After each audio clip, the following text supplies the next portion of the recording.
Hi there, it's Carolyn here, and welcome to Reinvention and the Simple Life, where my goal is to inspire you, to motivate you, to get you to look at things just a wee bit differently, all on your own journey to creating your own simple life.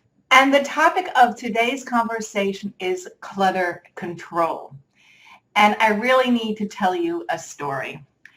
I was with a friend recently, and he happened to glance over at my Gmail account. It's the main email account that I use. And he went very, very quiet. And he said to me, "How is that a less is more email account?" So I looked at him and I thought, well, I suppose I'm not sure what you mean. But he was right, because when I looked at my email account, I had a lot of emails, and many of them were not open. So I got to digging and to really investigating my email account. And although it wasn't visible to me, and that's my caveat, I had exactly 72,036 emails. Now, how this happened was over many, many years.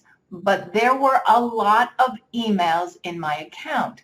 And probably like you, or maybe not, when an email comes in, I either open it up, I need to address it, or I just let it sit there, which obviously I've been doing for many, many years. So my task, what I've been doing offline recently, is just clearing that all out and unsubscribing to newsletters that I subscribed to, I don't know, gosh, 10 years ago. But this whole thing really got me thinking.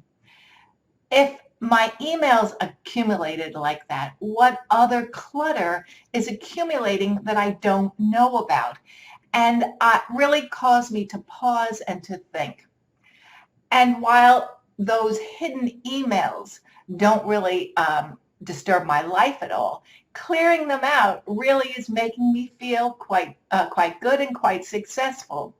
So there is a lesson to be learned in there, that clearing things out really does ease your mind, whatever they may be, whether they be the contents of bookshelves or of the kitchen junk drawer or of your closet with your clothing in it, things that you don't wear, or your email account. And it's all about clearing out clutter, because from my experience, when there is clutter around me, then it stops me from thinking clearly, and it stops the flow of energy. And that is the key to leading a less stressful life, a simple life, dealing with the clutter, getting rid of it, and just making sure it doesn't pile up again. Well, that's my story for today. It's just a short story, but imagine 72,000 emails. Incredible. Well, that's it for today. I hope you've enjoyed this video. If you've got motivation to clean out your own email account or perhaps that junk drawer in the kitchen, let me know in the comment box below. If you've liked this video, please give it the thumbs up and subscribe. And until my next video, I wish everyone a clutter-free day. Toodles.